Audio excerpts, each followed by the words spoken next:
escuchamos hablar sobre resiliencia aquí, resiliencia allá, pero ¿cuántas de estas personas sí que se han levantado y han continuado? Han dicho, Señor, yo quiero que tú seas el dueño de mi vida. Yo quiero que tú seas el que dirige mis pasos. Yo quiero que tú seas el que me sostiene en medio del momento difícil. Dice la palabra en Romanos 12:2. No se amolden al mundo actual, sino sean transformados mediante la renovación de su mente. Así podrán comprobar cómo es la voluntad de Dios, buena, agradable y perfecta. Hubo un hombre en el siglo XIX que vivía en los Estados Unidos. Este hombre vivió durante la época de la esclavitud. Él era un hombre negro, pero era un hombre libre, era un hombre culto, era un violinista reconocido. Y un día la tragedia tocó la vida de este hombre. Este hombre fue secuestrado y vendido como esclavo. El poder de resiliencia de este hombre a mí me conmueve, porque este hombre estuvo 12 largos años luchando legalmente para conseguir su liberación, hasta que en efecto fue liberado. Y él pudo volver a reunirse con su familia, incluso conoció a un nieto que no conocía. Y él terminó siendo un activista pro abolición y ayudó a muchas personas a ser libres de la esclavitud. Este hombre tenía un espíritu combativo y un gran sentido de la dignidad. Este hombre, de él podemos aprender 4 cosas. Y yo quiero que te lleves contigo estos 4 puntos. Número 1. Northup nunca se permitió, él se llamaba Solomon Northup, él nunca se permitió, óyeme bien, visualizarse ni como esclavo ni como víctima.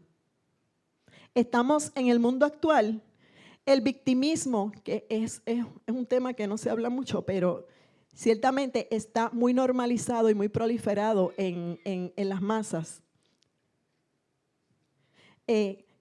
Y ha pasado, según, ¿verdad? Uno viendo las redes sociales y viendo el comportamiento de muchas personas. Hay personas que se han aferrado tanto a esta mentalidad que parece que ha pasado a ser parte de su identidad. No sé si me explico. Ok, nosotros nacimos libres, amado. Dios te creó libre. Y ciertamente podemos en algún momento ser víctimas de algún crimen, de algún delito, de alguna, ¿verdad? De algún suceso que marque nuestro ser. Pero el asunto es que no debemos permitirnos visualizarnos como una víctima de forma permanente. Esto es una condición que es transitoria para los que sabemos que el Dios del cielo es el que nos creó y el que está con nosotros en todo momento. Amén. Ok, Northup nunca se permitió visualizarse ni como esclavo ni como víctima. Él sabía que su estado de esclavitud era una realidad temporera, pero su verdad era otra. Él era un hombre libre. Una cosa es tu realidad, la realidad presente, lo que estás viviendo en el momento, la situación, la crisis, la enfermedad, la crisis económica. Y otra cosa es tu verdad. Tu verdad es que Dios te creó con un propósito mayor a lo que tú estás viviendo ahora. Amén. Y ese propósito y el proceso por el cual estás pasando te va a catapultar o te debe catapultar al cumplimiento de ese propósito de Dios. La manera en que este hombre pudo permanecer cuerdo y enfocado en su objetivo de ser libre fue repitiéndose día y noche: yo soy un hombre libre. Y no solamente se lo repetía a él, sino que él le gritaba a la gente: yo soy un hombre libre, yo soy un hombre libre, y hacía gestiones para que lo liberaran. Amén. Así que él no permitió que su mente jugara con él, sino que él controlaba su pensamiento y él renovaba cada día su pensamiento con esa verdad. Amén. Para él, el hecho de haber tenido que luchar tanto por su liberación, esto le sirvió para forjar grandemente su resiliencia y le dio herramientas para poder más adelante ayudar a otras personas a ser libres también. No sé si te estás identificando con ¿verdad? Con el personaje de Northup, que ciertamente es real. Pero ¿qué es resiliencia? Yo tengo una definición de la palabra resiliencia y la quiero compartir con ustedes en este día. La resiliencia es el poder que tienen los seres humanos que no se dejan aplastar por la adversidad. Esos que no se rinden jamás y que se levantan de la adversidad cada día con más fuerza para vivir una vida a otro nivel. Pero desde el punto de vista de Dios, se requiere que aprendamos a fluir en pos de su voz y que entendamos que siempre al final del túnel, ese túnel oscuro, ese tal vez tú sientas que te está absorbiendo y que no vas a poder salir al otro lado, siempre tenemos que pensar que al final de ese túnel está Él esperándonos para darnos una vida a otro nivel. En 1 de Pedro 1:7 dice: pero cuando la fe de ustedes sea puesta a prueba como el oro, habrá de manifestarse en alabanza, gloria y honra el día que Jesucristo se revele. En otras palabras, el día en que Cristo venga, si tu fe ha permanecido, Él va a hablar bien de ti. El oro es perecedero y sin embargo se prueba en el fuego. Y la fe de ustedes es mucho más preciosa que el oro. ¿Verdad? Hay un punto aquí que a mí me llama la atención y es que este versículo entrelaza la ciencia y la fe. No sé ¿verdad? Si lo percibieron de esa manera, pero nosotros escuchamos por ahí que la ciencia y la fe, ¿verdad? No se llevan, como que van por caminos diferentes, pero yo creo que la ciencia y la fe ambos nacieron en el corazón de Dios y Dios los está utilizando para mostrarse ante las masas que Él es real, que Él es vivo y que Él sí está presente en la vida, en su creación. El concepto de resiliencia nació en un laboratorio. El día en que unos científicos se dieron cuenta que los metales, como por ejemplo el oro, podían cambiar de estado exponiéndolos al oro.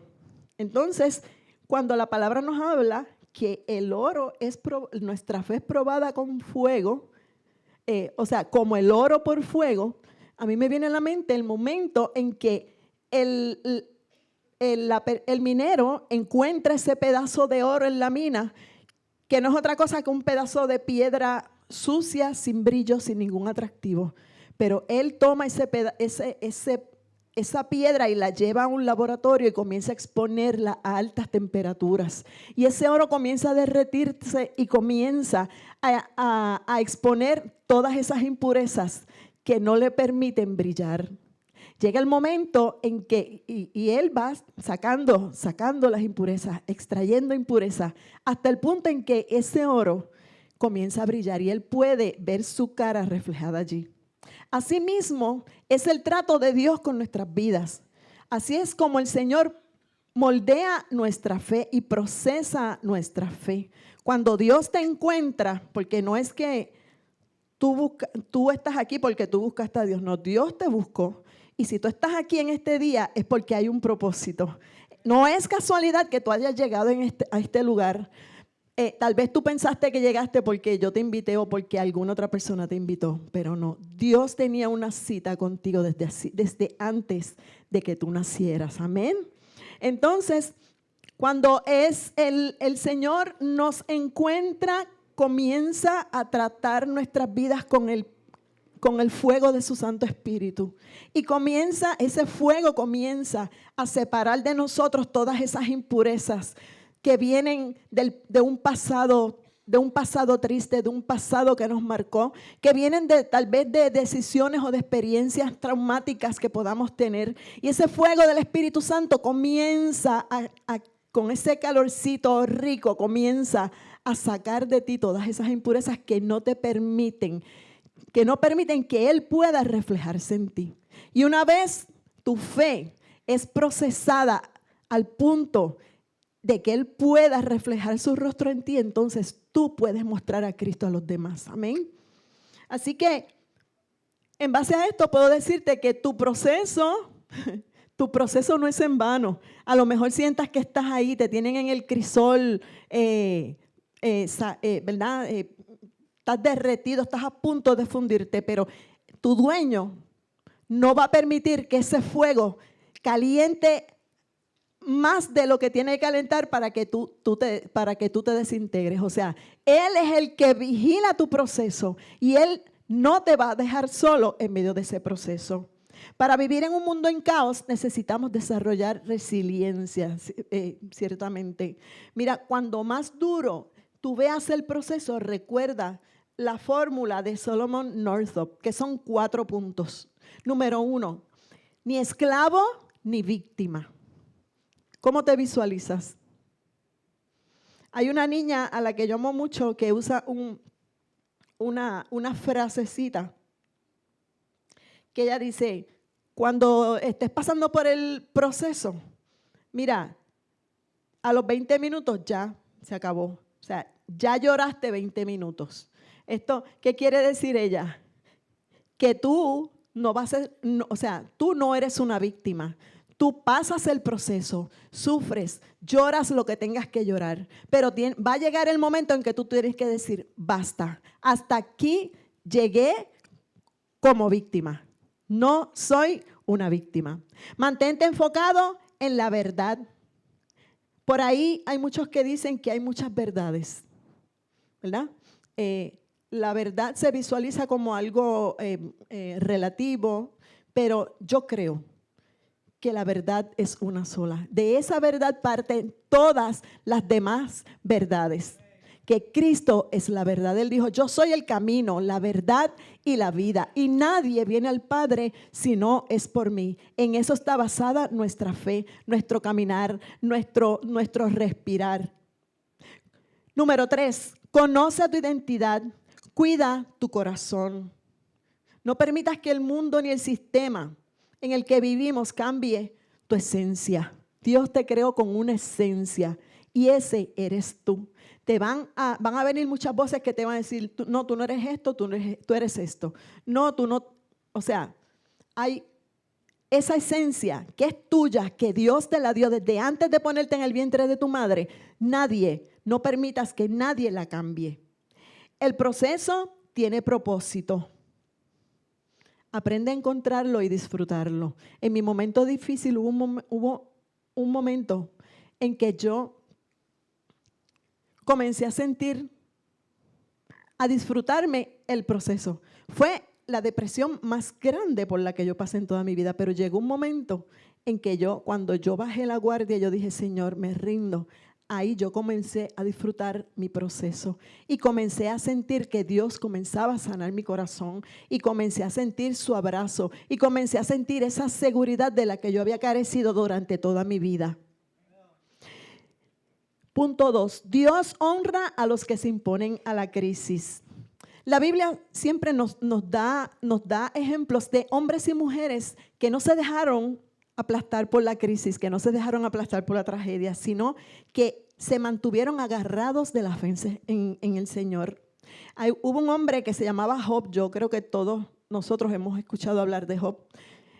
Job era un hombre íntegro delante de Dios, era un hombre que amaba a Dios y él honraba a Dios con todo lo que hacía. Él era un hombre multimillonario en su tiempo. Era un hombre respetado en el lugar donde vivía. Era un hombre que tenía 10 hijos, tenía una esposa y para Job todo parecía estar bien. Él estaba tranquilo, no le faltaba nada, era respetado. Él era un consejero para la gente del pueblo que iban donde él. Pero la tragedia también tocó a Job. Job en un día perdió todas sus pertenencias y perdió a todos sus hijos. Pero eso no fue todo lo que le pasó a Job. Job también enfermó gravemente, al punto de que él, yo asumo, ¿verdad?, por la enfermedad que tenía, él no podía dormir ni de día ni de noche, él no tenía tranquilidad, él no tenía paz y su enfermedad era grave. Pero en todo momento él adoró a Dios. En todo momento él alababa a Dios. Un día Job tenía 4 amigos y sus amigos vinieron de muy lejos a pasar tiempo con él.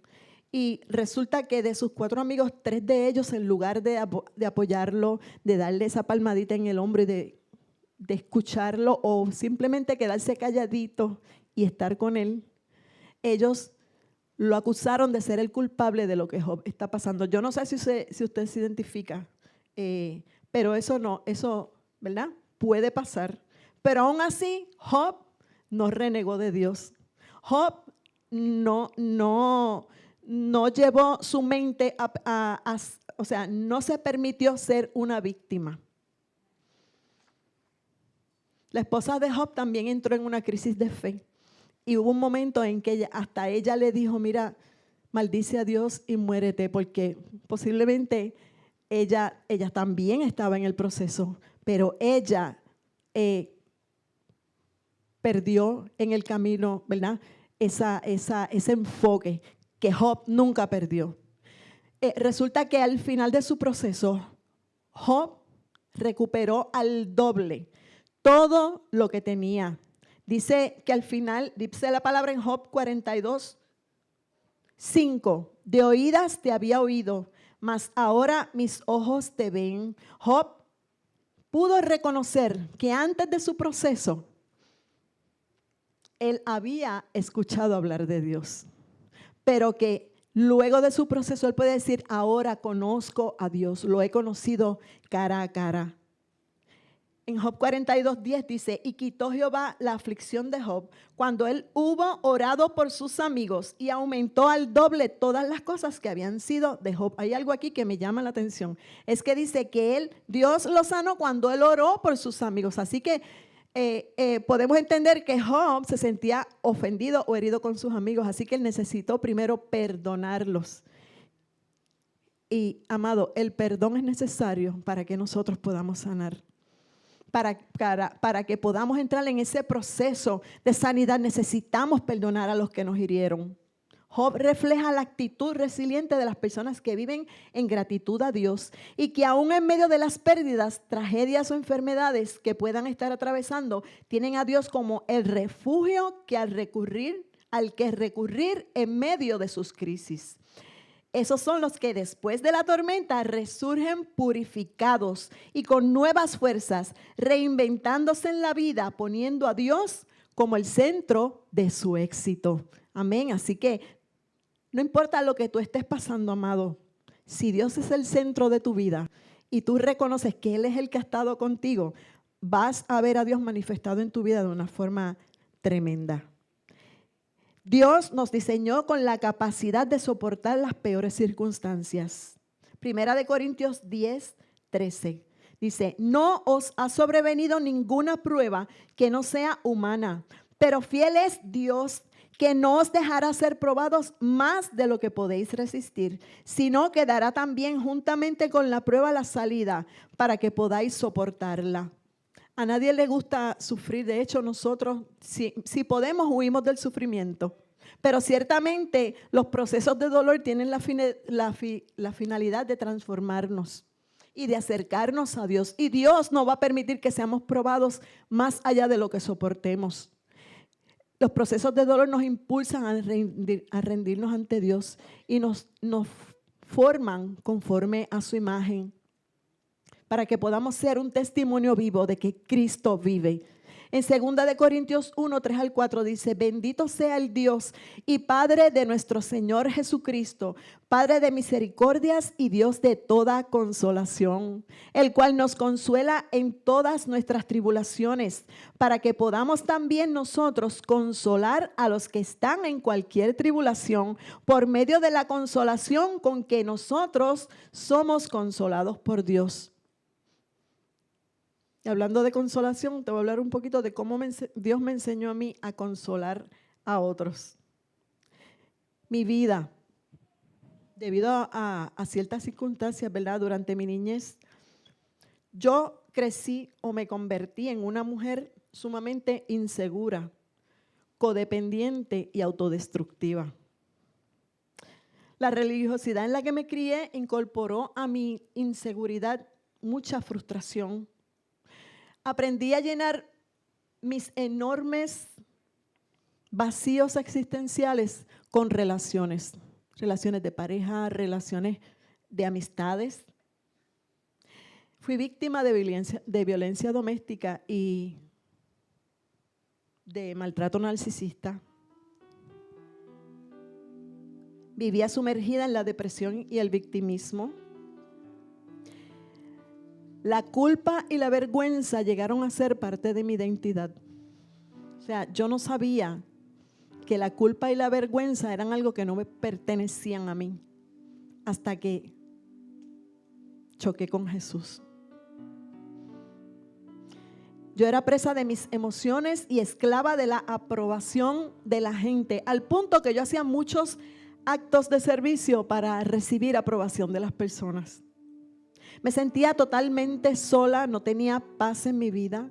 Y aunque oía decir que Dios era bueno y que Dios me amaba, yo no podía sentir su amor y eso me hacía sufrir terriblemente.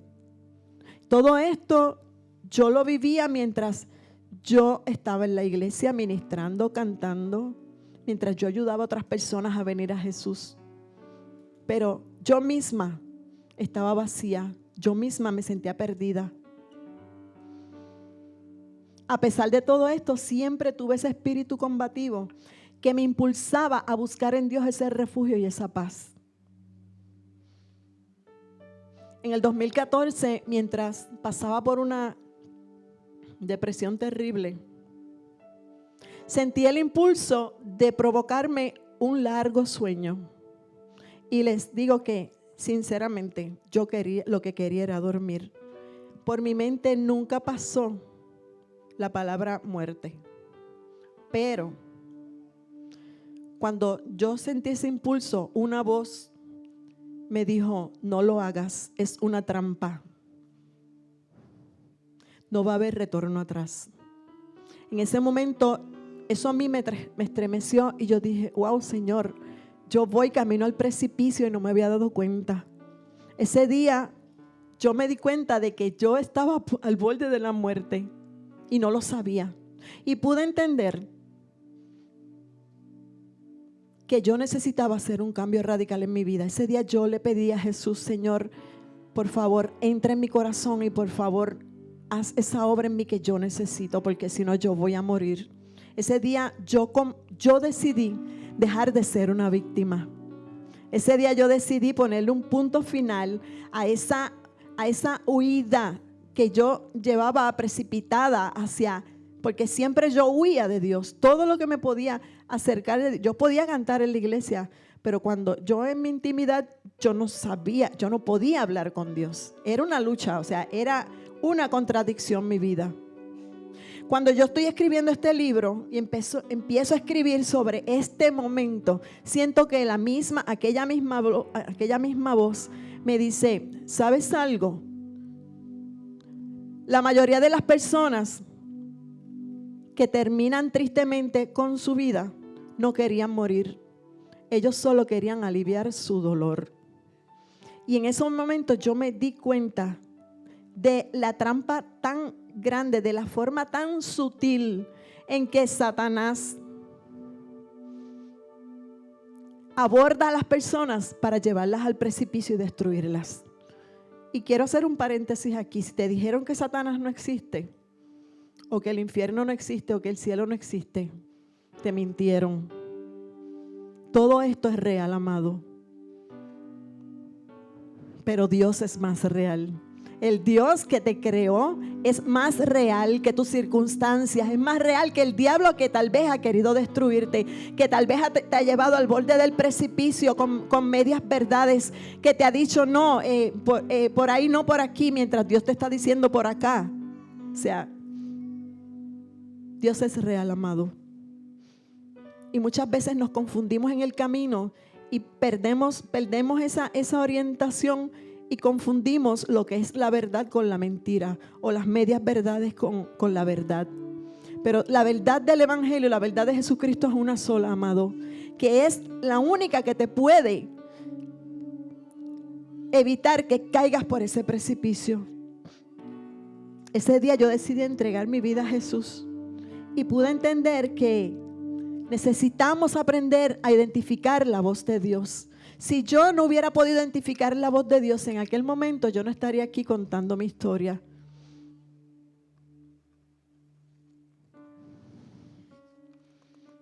Si me preguntas cuál es el secreto de mi resiliencia,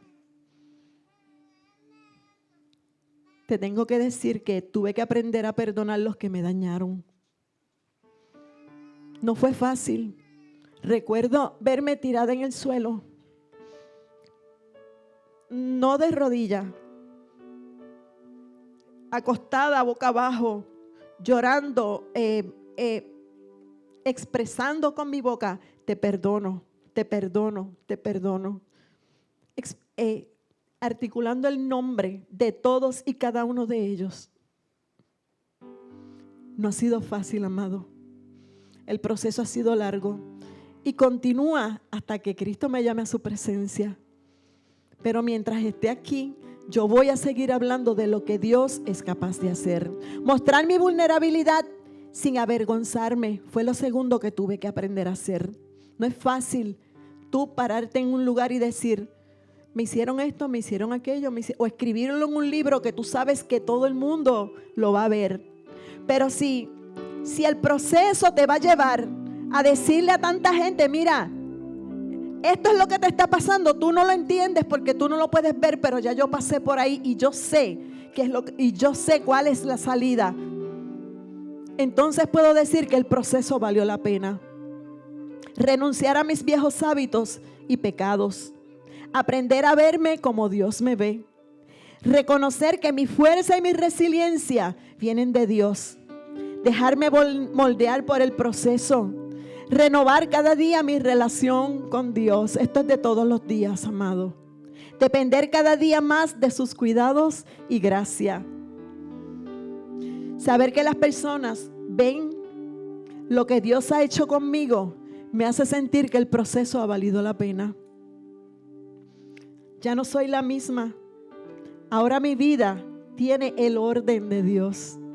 Tengo alegría en mi corazón. Antes yo no podía disfrutar de las bendiciones que tenía.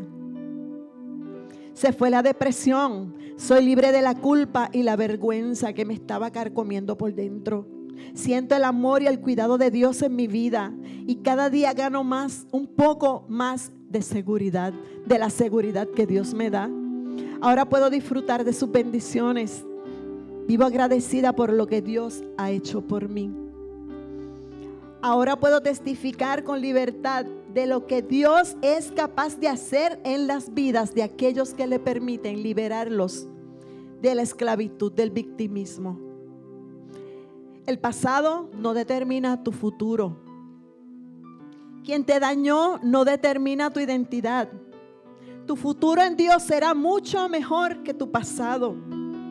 Haber sido una víctima no te dejó nada bueno. Pero en Cristo puedes encontrar el poder de resiliencia que saca de ti esa mejor versión y que te hace caminar con seguridad y con la autoridad que da el ser hijo de Dios. Dios está al alcance de una oración, de una súplica, de un corazón rendido. El propósito que Él tiene contigo sobrepasa todo el dolor que puedas estar sintiendo o que hayas sentido en algún momento. Dios te creó para que vivas, en libertad. A lo mejor sientes que el proceso te está destruyendo, te está haciendo trizas. Pero quiero que sepas que Dios está a tu lado. Que el Dios que te creó, que antes de que tú estuvieras en el vientre de tu madre, antes de que tus padres se conocieran y que sus células se juntaran, ya Dios había escrito tu nombre en su libro.